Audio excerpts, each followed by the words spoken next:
everyone. How are you guys doing today? Hi, BC. Hi, Roberta. Good to see you, ladies. Sorry I was a minute or two late there. We were just finishing up our last little bit of homeschool for the day. Got the baby off on her bus to go to preschool, and then teaching Junior and my son um, a little bit of things. So, hi, Kim. How are you? So, guys, we're going to jump right in. There's a lot of information to discuss. I have other cases that I also want to talk to you guys about today as well, and so probably going to do separate live streams for those cases so that we can keep everything clear and concise about Momta, about Momta, and so that we can get that information going. I do want to show you guys.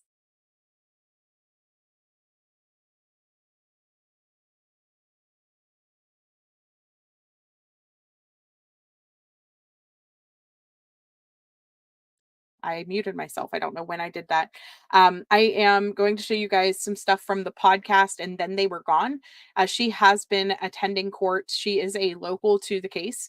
And so we're going to take a look at that, some of the information and some of the notes that she has taken on the case, and really look at what we're dealing with here. Hi, Lioness. Hi, Libby. Hi, Queen Swags. Hi, Allegedly Innocent. Hi, Steph. And so like I said, lots to go through though.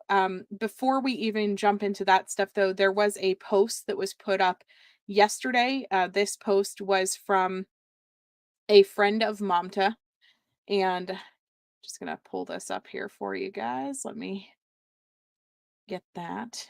So this was put up on the Facebook page yesterday after police had a meeting with the friends of Mamta, and they said, longer version, trigger warning, there are violent themes in this.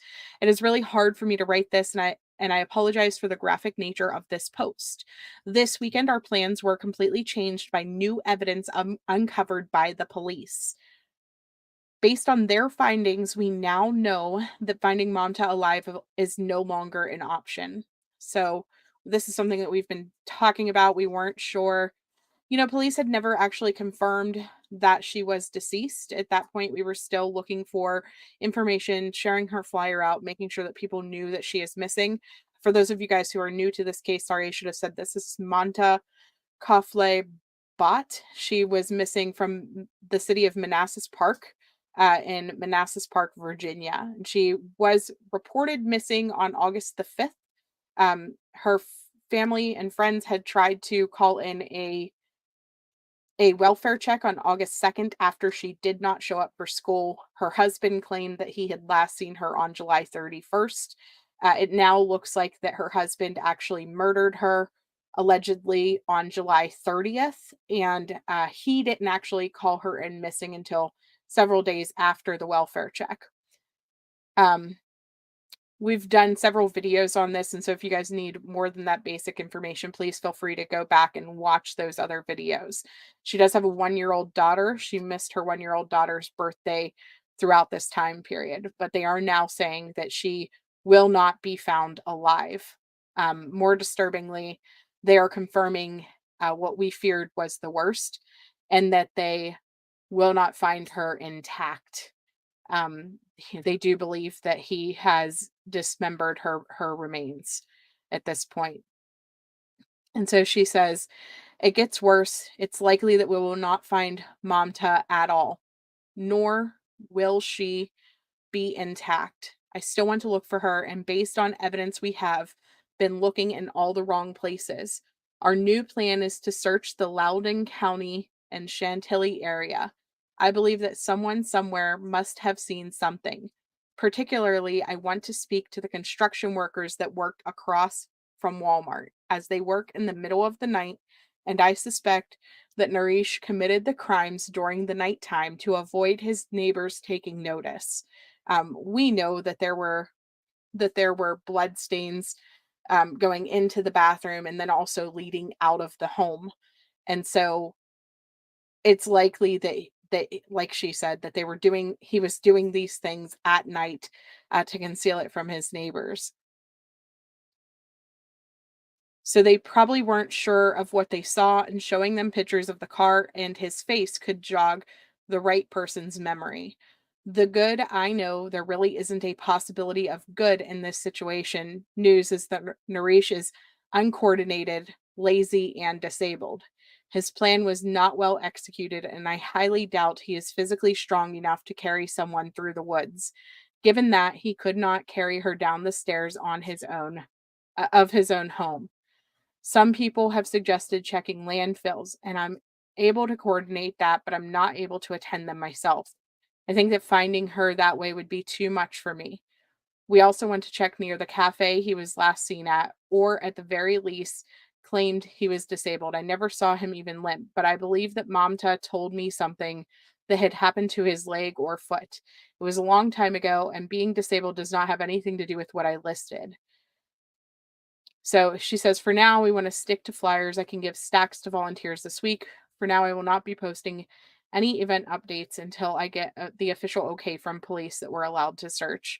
So obviously, they can't actually go check landfills, the public. We have seen landfill searches in other cases, and with the amount of time that has passed with police not shutting off those landfills, the trash getting taken to the areas that the trucks would have been taking, trash to, the piles and mounds of trash that would, at this point, be on top of her remains if she was actually thrown into a dumpster, um, it is gonna be way too vast for them to get to without heavy machinery equipment and things like that. That is definitely something that the FBI or the police would have to organize that search if he utilized dumpsters in this case.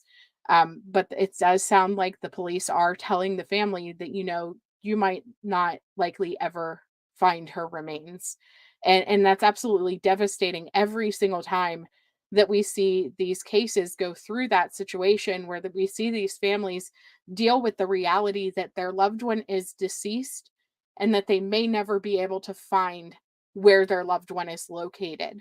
Um, and so my heart just completely goes out to these families in that situation. Hi, Black Widow. How are you? So I do want to um this is from And Then They Were Gone podcast. She is on TikTok, and I will drop her link real quick if you guys want to go give her a follow and all the things to support the going to the court so that we can have this inside information. So obviously, the most important thing that happened is that Naresh was not granted bond. He was in court because he has been charged with concealing a dead body in relation to the disappearance of his wife, Mamta Kafle. There are two things that the judge had to look at in terms of whether or not he was going to be granted bond. Number one is he a danger to society? Number two is he a flight risk? The judge said that yes, he is on both of those. Danger to society and a flight risk, no bond. He is now in jail awaiting his next hearing. In this bond hearing, the defense went first and went over why they believe that Naresh deserved bond. Basically, they said that the prosecution had provided 3 photos, and those 3 photos show a minuscule amount of blood that basically could have come from a nosebleed. That is not nearly enough to say that anybody died, much less that Naresh killed somebody or that he hit a body. And he said, even if those tiny drops of blood are Mamta's blood, that's not enough for probable cause. My mic cut out. Basically, the defense said that the only reason that these charges were brought was because of the media frenzy and because the chief of police was under public pressure to do so. Got to the prosecution. She went over a lot of the same facts that she went over at the first hearing on Friday, but we have a couple new bombshell pieces of evidence. Okay, so this is the new stuff that we learned. And the first part of it has to do with Momta's phone. Now, there was no activity on her phone from July 30th to August 2nd.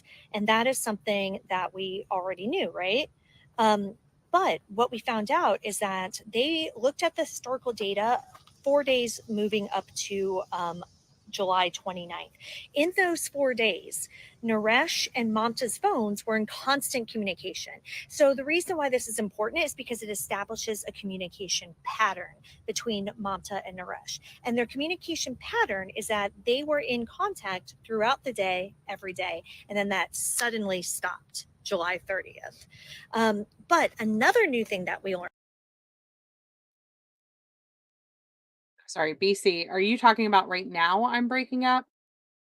I'm not sure if if the video, are you talking about the videos breaking up? Because I think it's on her end whenever she was recording it. So again, this points to July 30th being the last day that she had access to her phone, or that she would have been in communication. Now she does say something else here in just a moment that's kind of shocking to me. It looks almost as if he went back to wherever he had taken her phone at some point. Um, and so she does talk about phone calls that were made from Momta's phone to Naresh on August 2nd and 3rd. Learns is that even though there was nothing on her phone was switched off, or the battery was dead from July 30th to August 2nd. On August 3rd, her phone called his phone, then nothing. Going into the blood evidence that was taken out of the home, that big search that we all saw in the news, was conducted not by Manassas Park, it was conducted by Prince William County. And one of the investigators who was there said that she's been on the job for 11 years, or since 2011, and has never seen that much blood. The blood she So if her phone called him on August the 3rd, and we know that previously on August the 1st it had went dead or lost signal in Loudoun County somewhere, this tells me he went back. He went back to wherever he took her, or wherever he took her belongings, and used her phone to call him. That's what I'm getting from this. Is anybody else thinking that? Is it possible that he went back to the location, meaning that she's not in a dumpster, or at least some of this evidence is not in a dumpster? And so that's kind of, that gives hope that they can potentially find something, unless, after that point he disposed of evidence better than what he already had. But previously, they had said that her last ping from her phone was, that August 1st timeline in Loudoun County. Yeah, she definitely did not destroy her phone. So it's kind of interesting to think about.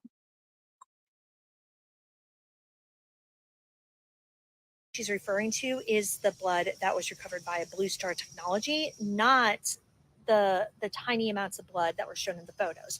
So those photos that the defense was talking about, where he's like, that could be a nosebleed, those photos were only blood that was visible to the naked eye, which were very small amounts because, as the prosecution says, Naresh really tried to clean up the house. So this is just spots of blood that he happened to miss. The other big new piece of evidence that we got is that after they took out the carpet and they took blood samples from the home, they of course sent all that to the lab for DNA testing. The DNA testing takes time, it is not back yet, but they were able to do a presumptive test for blood. So Blue Star Technology is better than luminol in terms of not reacting to, say, bleach the same way it reacts to blood, but you still, even if something lights up with Blue Star Technology, that doesn't automatically mean that it's blood. You have to do additional testing. And on Friday in the hearing, the defense attorney was saying, we don't even know if it's blood. Well, guess what? Now we do. The presumptive tests that they did for blood all came back positive. So it was blood that they found using the Blue Star technology. What we don't know yet scientifically is whether or not it's Mamta's blood. We also learned that blood seeped through to the back side of the carpet. Remember, they removed a section of carpet. We saw them roll it up and put it in the van. There was blood on the back side of the carpet that was visible to the naked eye. The huge piece of evidence is from the Secret Service. Naresh was a government contractor. He had a security clearance. He had a government issued laptop. This idiot used his government issued laptop in April 2024, many months ago, to do some Google searches. The Secret Service, because they have access, sent two of those Google searches, if not more, at least two that she talked about, to prosecution. Here's verbatim the first Google search. How long does take to get married after spouse dies? He searched that in April. I didn't get the exact wording on the second search, but it was something to the effect of what happens after death of spouse. April. So we learned about Loudoun County last week.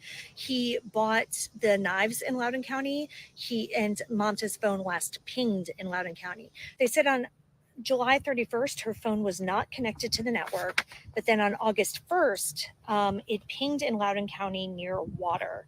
And during that time, Naresh's phone was turned off for 2 hours. He also provided receipts that he was at a cafe near the area that same day. All right, so that's all of like the basic, the new big information. There's a lot more detail that I'll go into. We're going to be doing an update episode of the podcast on that'll be released on Friday, that we will, go over both of the hearings, everything that we've learned, really get into it, and everything else that has popped up in the past couple weeks. So be sure to listen to that. The podcast is called And Then They Were Gone. It's on every podcast platform. It'll be released this coming up Friday. I'm going to continue to cover this anytime we learn anything new. Right now, his next hearing is scheduled for October 24th. That could be moved up. We'll keep you updated, so make sure you follow me, and that way you won't miss anything. I'm also putting everything in the playlist so you can catch up. I also just did a 90-minute live, and so I've been yapping for, a long time straight. I'll upload the full live to YouTube, and yeah, so if you missed it, you can check it all out there. This is the rundown video about what we learned.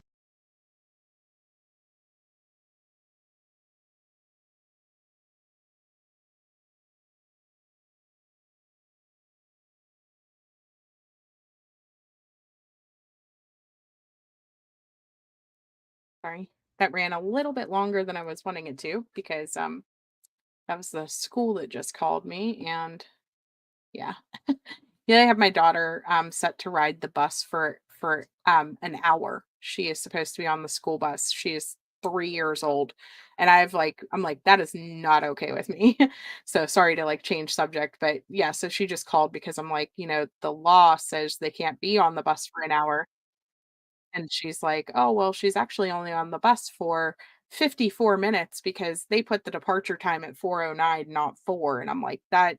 So basically you fudged paperwork to make sure that it's still qualified for the law. So anyways, so yeah, so we just had that conversation. We'll just be picking her up from school. But anyways, yeah, wonder if there is a life insurance policy. I don't know. Yeah, how scary. He really hurt Monta. Good.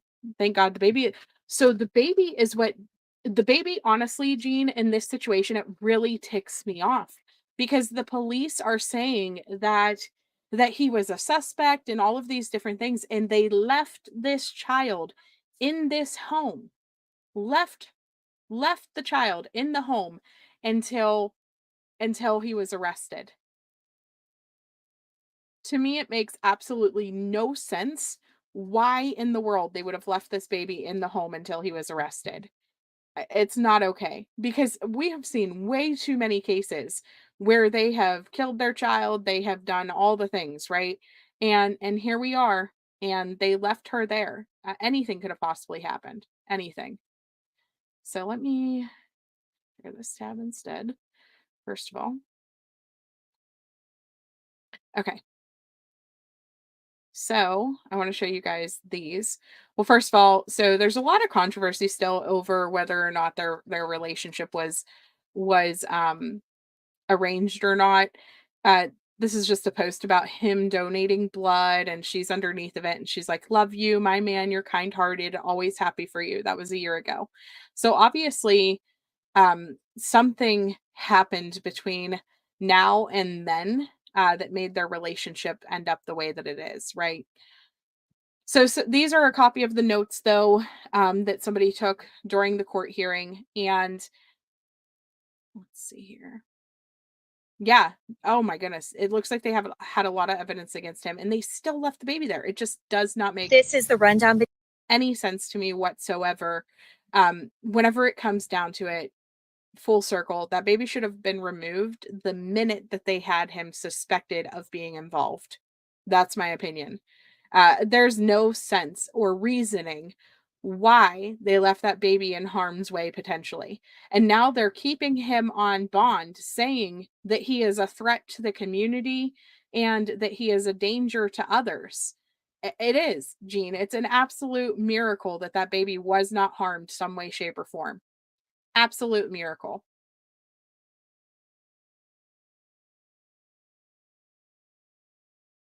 Let's see here. Okay, so we know that the blood was detected by Blue Star. The bed was moved forward, blocking the closet. There was also a rocking chair that was that had blood spatter on it, and was moved also over that area where the carpet was at. The blood itself pooled enough that the blood was under the carpet, so that they were able to get to get samples from that. That alone tells me exactly how much blood was there. So drag marks from the foot of the bed to the bathroom, and Blue Star showed blood. We know that there was blood spatter on the bathroom wall. There was also blood under the caulking in the tub. So her phone showed on 731 near a body of water in that county. My thing is, so then her phone still was able to dial his on August the August the 3rd. And so he was able to still access her phone. Did he just have it with her and then he shut it off at that point, took it back home with him, and then eventually placed that call to himself? I don't know. I don't know how he did that call or if he went back to this area. The good news is he has a Tesla. And so those things record absolutely everything. If she is going to be found, it's going to be because he has a Tesla, and they're going to be able to track so many of his movements for that reason.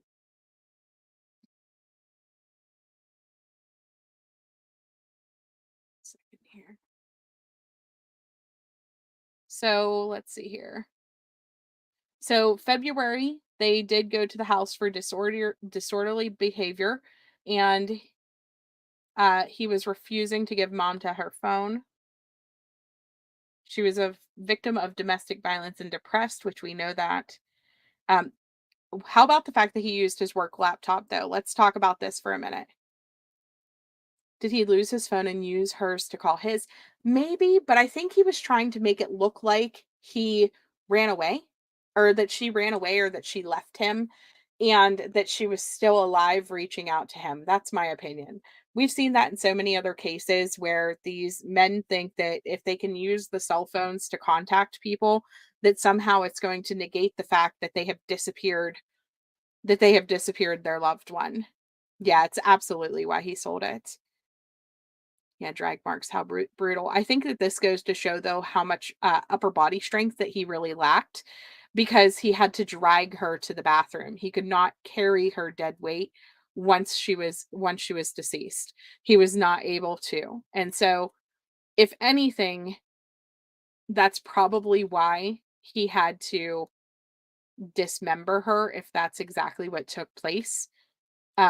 Because he likely did not have the strength required to be able to remove her from the home without doing that.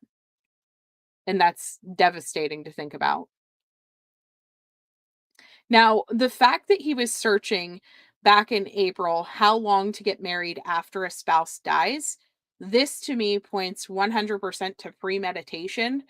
I think that he had been thinking about this for a long time, about killing her or just getting rid of her to save himself from having to go through a divorce, and to be able to hold his status in life.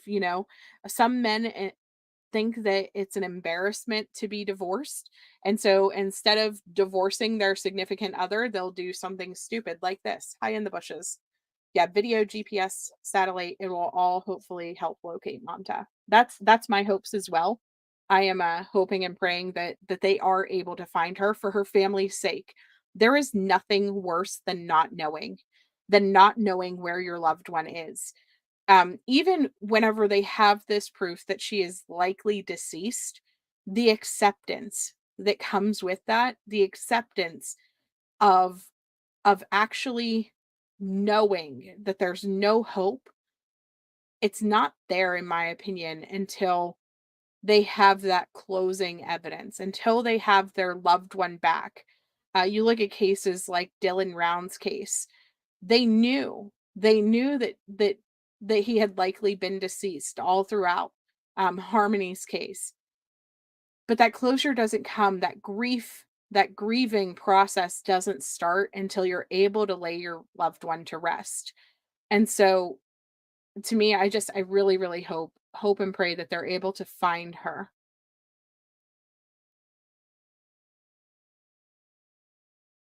So they're saying that uh, they did not have a body to issue the warrant. Only evidence is blood. They don't have any body or parts of a body. The defense was claiming that he was no flight risk. The audacity to sit there and try to claim that this man is no flight risk while he's sitting there completely packed after selling his vehicle, after attempting to sell his house, while he has his passport sitting on top of luggage, just waiting for money to be able to flee. The audacity that they have to try to claim that he is no flight risk. I swear I could never ever be a defense attorney. Uh, Never. I don't know how these people live with themselves day after day whenever they have to represent these criminals. And I know it's their job, right? They have to take certain cases. A lot of the times they're appointed to these cases. They don't necessarily have a choice. But just the methodology and the tactics they use while they're covering while they are sitting there and they are defending these monsters who do this day after day after day. I don't know. I don't know how they can live with themselves. I don't know how they sleep at night whenever they are sitting there like, "Oh, he's no flight risk. He's a good guy, he's a dad. He was in the military," like trying to point out, redeemable qualities about this man who just dismembered his wife, likely in the same room or near to their daughter. Like I just mm, I don't know. And to say that the media frenzy is the reason for the arrest, hey, actually, you know what, defense attorney, I actually do agree with that. I do agree that the media frenzy is the reason that he got arrested. Because I think personally that the police would not have taken this investigation seriously and they would not have pushed for answers if it wasn't for the fact that Momta's community, her family, I should say her work family, her friends, the people that she holds dear to her heart, those people were not going to take that she just up and ran away for an answer. And I don't know what pushed this further faster. If it was the fact that that community was, I mean, look, guys, they were ready to start protesting during the last press conference that they had. They were ready, and that led to the police, saying more information than what they initially had entailed. And I think it all comes down to they wouldn't have told us any of that without the public being out there and protesting and raising so much awareness about the fact that she was gone. And so I agree with that. The media frenzy is the reason for the arrest. But I think that the media frenzy led to them having to take this investigation seriously and led to them having to actually go out and investigate a crime and led them to having to actually pursue his Tesla after he decided to sell it and led to them actually following through with taking this man into custody before he was able to actually run. And so, you know, I really think that's a big part of this. They're exactly right. Um, and then the fact that they still left the baby. They still left the baby in that house that whole time through all of that. It's insane. Your daughter's half sister was telling me the other day that the defense attorney in her case of SA was lying and the mother planted his what? Oh, that's so dirty. Yeah, you have to be a certified POS with no emotions to defend a monster for money. I agree with that. A squeaky wheel from the public worked to save the baby. I don't know who was in that house with him helping to make sure that that baby was okay. Throughout that time period, we've seen that there was a woman in the background of the scenes, and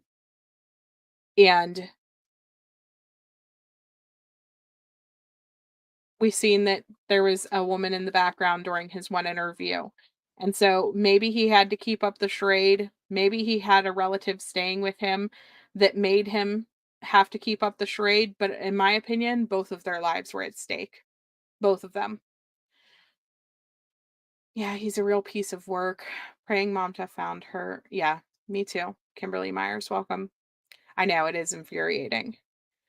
So we heard that he sold his car, he had lost his job, he was trying to sell his house. He was doing all of these things, selling items to flee or for money to pay bills is what he's alleging, not to flee. I highly doubt that. I would like to know though, why did he lose his job? Is this part of what finally set him off? Is him losing his job part of the things that were going on behind the scenes, to work him up and to lead to this happening? What took place that evening? That's where my mind keeps going. What was going on in their relationship at that moment, for them to go from a happy, loving couple and then they had this baby, he started being abusive, he started being a horrible person to her. Like, what changed? What flipped the switch? How long has he been without a job? Like, those are questions that I still have. But we see pictures of them. I mean, if you go to Google right now and you just look, I mean, we see pictures of them where they are happy, where they genuinely look like they love each other in some of these pictures. And then to go from that, to go from being so happy together and loving each other to this, to now she's deceased and we have no idea where she is. Her family has no idea where she is. And he turns out that he's an abusive piece of crap that murdered his wife. How do you go from happy and in love to murder? And we see it in so many cases, and it never makes sense to me. And there are days that my husband gets on my nerves, but never would I ever, never would I ever. Yeah, weren't they having issues for over a year? So Kim, that's what they're saying is that through that work computer, he may have also been talking to other people. Is something that we heard. And like I said, he's been Googling since at least April. So let me pull up a couple of the actual articles about this.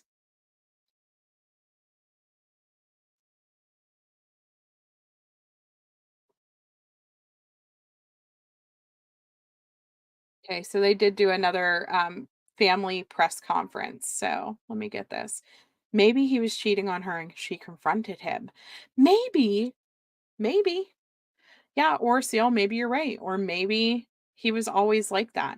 We have seen people in domestic violence situations before where they just hide the abuse and whenever the good times are good, they live for those good moments. But maybe she did. Maybe she confronted him, or maybe their money issues were kept getting worse. I want to know when and how did he lose his job? That's my biggest question. We always look for those stressors. What caused that final breaking moment that he did this? He was always controlling to her, according to her college roommate. Wow. Hmm. All right, let's listen to this family press conference update.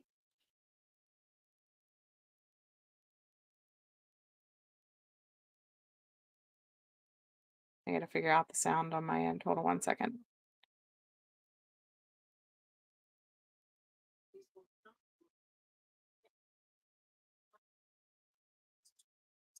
Relief that Naresh Bhatt remains where he needs to be, which is in custody. So thank you to the Commonwealth. Thank you to the judge. We know this isn't based on our wishes. This is grounded in law, and we need to go on record and say that. There were a lot of things that came out in court today that we were not expecting. Mr. Bott's defense attorney went on the record calling this a quote media frenzy, making accusations that Chief Lugo was pressured into taking action, and really, I think, shame the community for the hard work that has been happening. And you know what?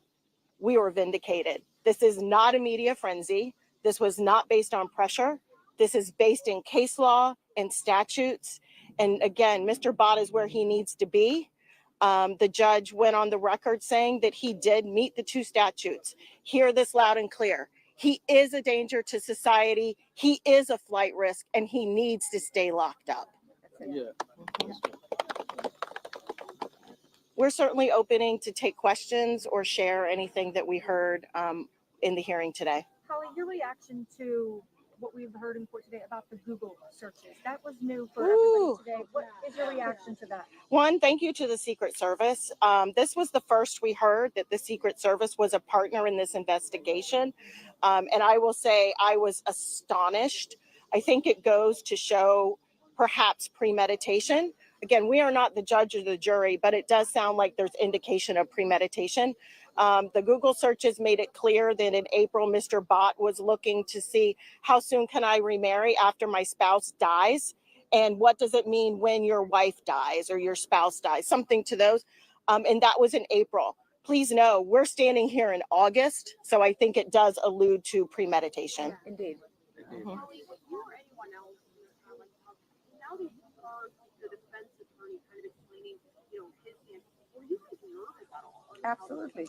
Yeah. Absolutely. We were so nervous when he was showing all details of this is not right and so on. Absolutely. I was shaking like crazy. I turn around with all my friends, my community people here. We are standing beside each other and pulling our hand and praying. Let me make it clear, prayed. Because when defense was saying so many things, I was shaking. Let me make it clear. It was very painful to hear that. Also, I mean, for the first time, we actually heard, what's been talked about a lot, but the actual domestic violence that was going on actually now presented. I think now that it's being as evidence, I know you guys have been hesitant because, you didn't want to talk beyond what you could, but now hearing that this is part now of the case that they're looking forward, I mean. Again, this was read into the record and I wrote it down. Mamta was a victim of domestic abuse. It is in the record. We've been trying to respect her privacy, and all of us have seen and heard and gotten text of things that we did not want to share to respect her privacy. But you know what? It is in the record. She was abused. She was abused by Naresh. And we know that going forward, we aren't afraid to speak up and call him what he is. He's an abuser. Holly, specifically February. I mean, this is a date that multiple people are telling me she was really struggling in February in these months, and everyone was reaching out, giving her resources. I mean, just talk about how difficult it was also being that person or ally, her friend, and knowing, that, and then knowing what happened months later. Yeah, I think for me, I feel this unintentional wave of kind of victim shaming and blaming, and I want us to not do that. Mamta was offered resources. She had a huge circle of support. Why she wasn't able to take action and leave, that's not for us to question. So I ask that as we go forward, we can say we surrounded her with love, but let's not try to victim shame and blame. But the truth is, yes, February was a critical time that she was reaching out for support, and for whatever reason, she didn't move forward with those actions.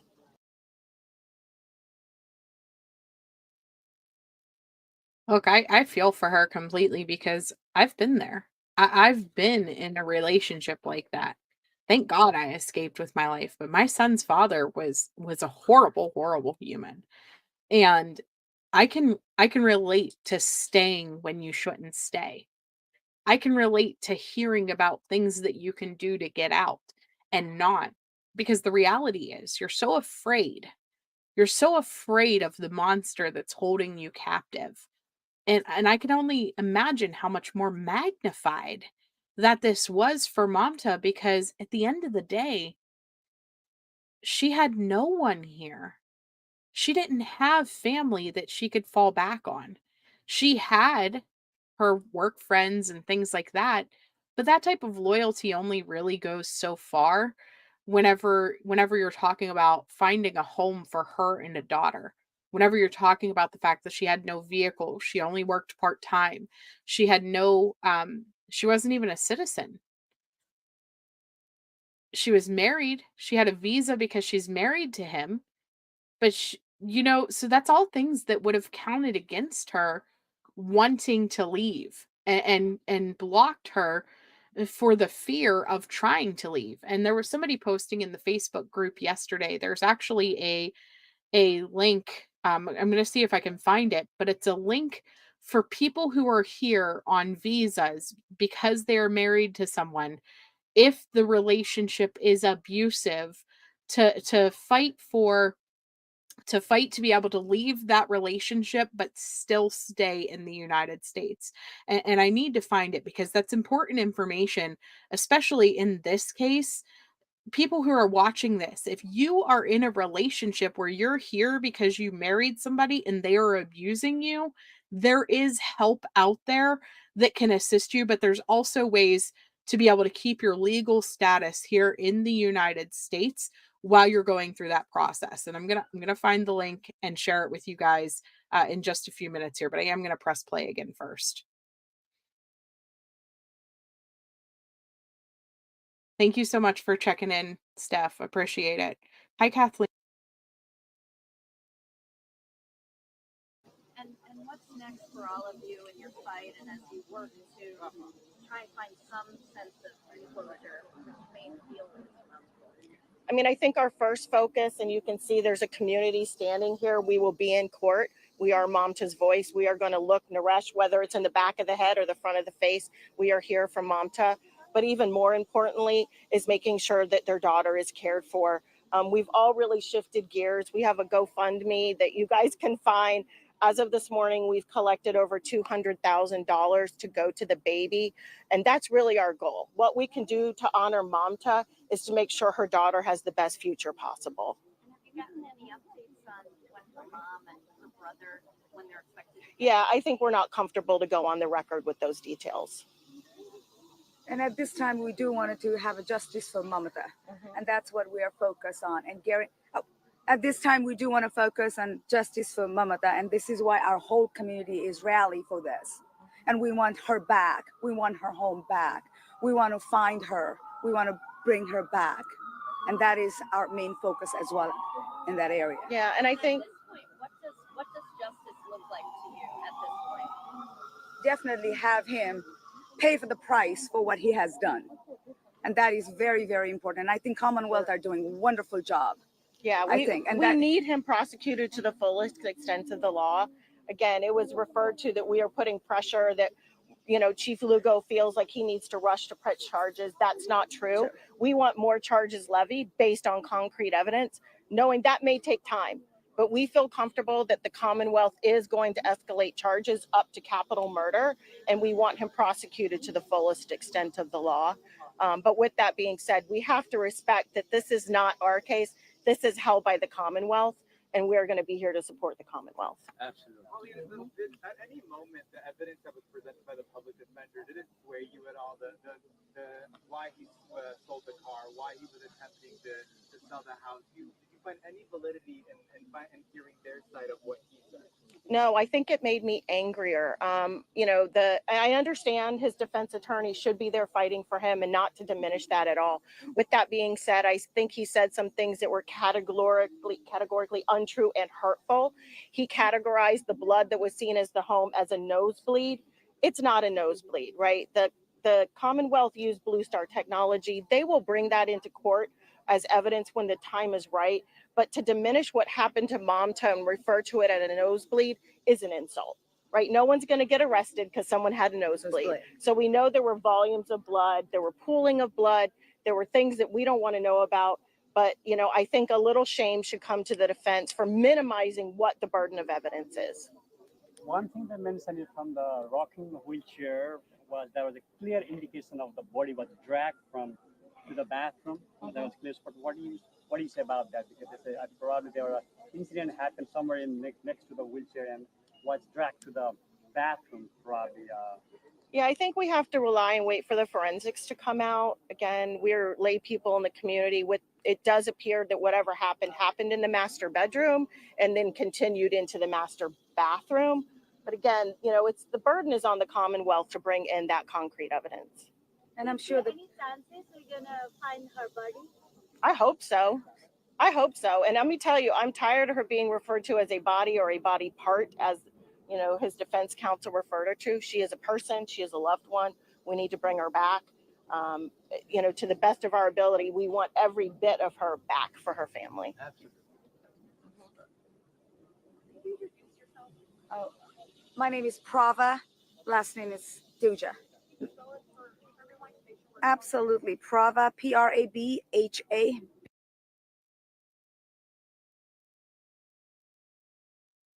Okay, so this is the link that I attempted to share. It was too big for YouTube, of course. But what this is from the United States Citizenship and Immigration Services. One of the things that you can petition for is a VAWA. And if you are petitioning for this, basically what you need to collect evidence wise is evidence of the abusive relative's U.S. citizenship or lawful permanent resident status. So Naresh was a United States citizen. He actually served in the military for us here at the United States. He no longer actually has citizenship in Nepali. He is only United States citizen at this point. So some of the other things that you need to show is evidence of a qualifying relationship that demonstrates familial legal relationship to the U.S. abusive citizen, basically showing that they were married. So she has that divorce or I'm sorry, not divorce. I want to say divorce because I wish that they were divorced, but she has a marriage certificate with them. She would have had to show that they are currently residing together, um, with their mortgage deeds, leasal agreements, things like that. Evidence that abuse had been committed. So they have police reports. Police had been going to their home, and she would be able to show that. She would be able to show evidence of abuse. I'm sure that at some point in time, she could have taken pictures or things of that nature of abuse. But these are all things that she could have submitted to be able to stay in the United States and still be able to leave this horrible relationship. And I know that she didn't take those steps, but um I do want to put this information out there in case there is somebody watching this that is currently in a domestic violence situation. You are currently in a relationship where you are being abused and you are scared to petition to get out of that relationship because you're scared of your legal status. There is something that you can do to be able to stay here and not have to worry about this. And so keep that in mind. Again, this is at the States Citizenship and Immigration Services Department's website, .gov. So consider checking that out if this is something that you're currently suffering under. Yeah, it could be a good thing just so he doesn't get deported. I agree. You strongly believe she will get her justice. I think so too. It does. It reminds you of Barry. He chased Suzanne into the master bedroom where he cracked the door frame. Yeah, trying to break it down. He did. He said that he gave Suzanne a nosebleed. Mm. It's crazy. This happens there's too many cases. There's too many times that we see these monsters be able to do these horrible things um to these women. And so it's devastating, and I know that her family I can't even imagine. I cannot even imagine what they are going to be going through with all of this. I mean, we now have a 1-year-old child. We have a 1-year-old child who has now lost both of her parents. Both, because he is gone forever. And it sounds like grandma is going to be taking her back to back to Nepal. They're putting up a really beautiful vigil in front of the home. Um, just this community, you can tell that they just honestly, really, truly loved her. They really did. How long was he at his job? I don't know that information, Seal, unfortunately. But we did hear that he lost his job. If all of that is true, it tells me more and more about why he had to sell things before he was able to run. Had he just sold his Tesla and took off, what would have happened? So let me pull up. I started to pull up articles and then I kind of stopped because I got sidetracked.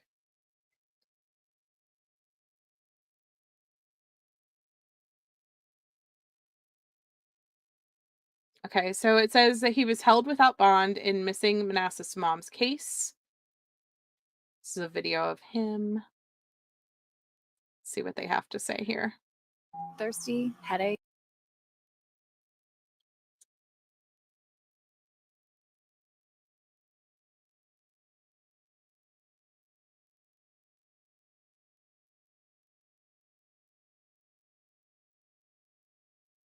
Information about the man accused the disappearance of his wife in Manassas Park. We just learned that Naresh Bhatt has been held without bond. Our Jacqueline Quinn is outside the court in Prince William County now with the very latest. Yeah, so he's not going anywhere at this point with no bond. The judge in this said that there's probable cause for flight risk and he poses a danger to the community. You can see some of the community members here gathered out here. They say they're relieved at this news. We're going to join them in just a moment. But this after Naresh made his first appearance. So far, the charge that's been read against him is that he has been charged with concealing a body. We still don't know where Mamta Bhatt's body is at this point. Now, Manassas Park Police say they found evidence that a body had been dragged out of the home. Their report mentioned. I mean, look at the carpet as they bring it out. But they have evidence that she had been dragged out of the home.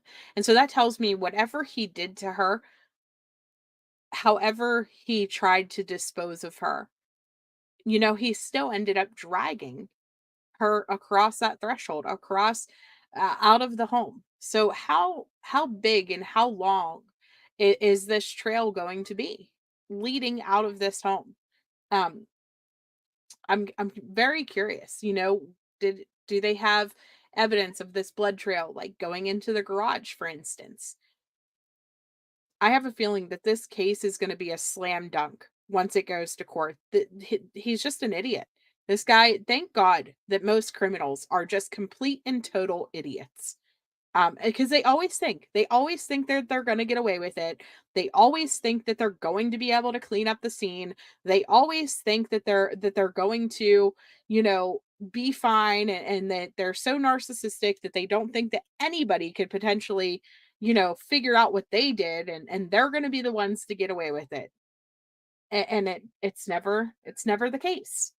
I mean, rarely do we see criminals who are not idiots. And so I am very, very relieved for that. Pools of blood in the bedroom and corresponding bathroom with evidence that is collected at the home of Mamta Bhatt that she shared with her husband Naresh. Now, according to court documents, police believe Naresh murdered his wife and the mother of his child on July 30th. The report also mentioned that they found evidence that Naresh Bhatt attempted to cover it up. Now, we did speak with Naresh before his arrest, about 2 weeks before then, and he said he was the one suffering and he had known his wife to leave and stay with friends. And he said nothing on the day that we were there when he was led in handcuffs away. So the baby that he shared with his wife, as the last that we do know at this point, is in care of child services. And again, we're still waiting to hear more and potentially Mamta Bhatt and whether she has been found. But again, we're going to join the conference here to get some more details For now, we'll send it back to you guys. All right, Jack. So for the police, BC, he wasn't there for more than a few months. He had uh, tried to become a police officer, and he had entered into basically like their training camp, and they released him pretty quickly, saying that he wasn't fit to do it. They basically were like, "No, you're going to be a terrible police officer. We cannot put you through this program." So yeah, a big piece of carpet. Yes, he did, Kimberly Myers. He tried to sell his carpet, or sell his house as well. So he had sold the Tesla, and he had tried to sell his house as well. Right, 22 days. That's all the longer he was with them. So, but this is the new information that we have. I'm going to try to upload load a short, or to TikTok as well. Just a quick rundown of everything, for those of you guys who may have missed things. Please, if you haven't already, hit the like button. Not only does it help continue to get this story out there for anyone who may not have seen Mamta and seen this case, but it does also help the channel grow. This is the vehicle that he would have been driving, operating the license plate there. This is a picture of him, just in case anybody may have seen him out and about sometime between July 30th and July 31st. And then again, I wonder August 3rd, did he go back to to the area where he had taken her phone in order to dial from his phone dial his phone from her phone in order to make it look like she was still alive somewhere. This is another picture of her. Again, I don't think that she is out there walking around missing anymore. Unfortunately, at this point, it seems pretty solid that she is likely deceased. And so most of the information at this point is going to be surrounding him and this blue Tesla with the license plate number TND 6180. Loudoun County seems to be the area that he drove to purchase the weapons, and also where her phone last pinged during or near a lake up there. So hopefully if somebody's seen him or this car out there, you can call that information in. Likely late night hours is when things would have taken place. You think he didn't think anyone was going to look for her, which is so stupid on his part. First of all, she was working at a hospital caring for patients. Of course, they are going to wonder where she is and what happened. I agree. He figured because her family wasn't here. I mean, if her family was the only people who thought she was missing from Nepal, how much could they have done to try to find her? How much could they have done to raise awareness of her being disappeared? It really came down to her friends and her coworkers really pushing this to make sure that people knew she is gone.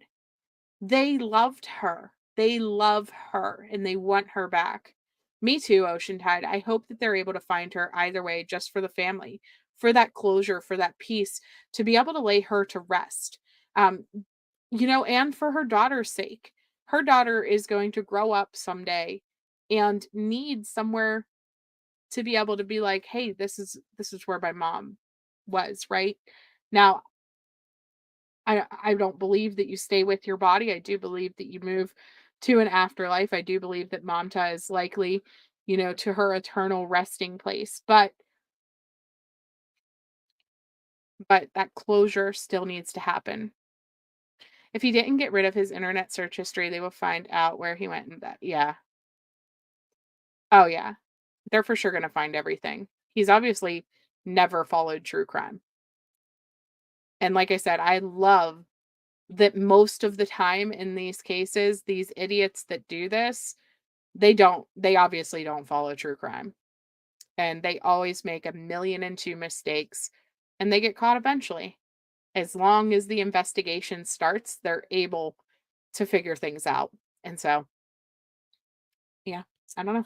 So, anyways, I'm just going to go ahead and wrap up, though, you guys. I love you all so much and I appreciate you guys all coming in. Again, hit the like button, share if you haven't already. And I will be back in a little while. I do actually want to talk about Sebastian Rogers' case today. I know, crazy to hear me say that. But he has been missing this point for 6 months, and the FBI did announce a reward for his disappearance. And so I look forward, hopefully, to seeing you guys back so that we can actually take a look at Sebastian Rogers' case and see where we are now after 6 months. So love you guys, and I will talk to you all later. Bye.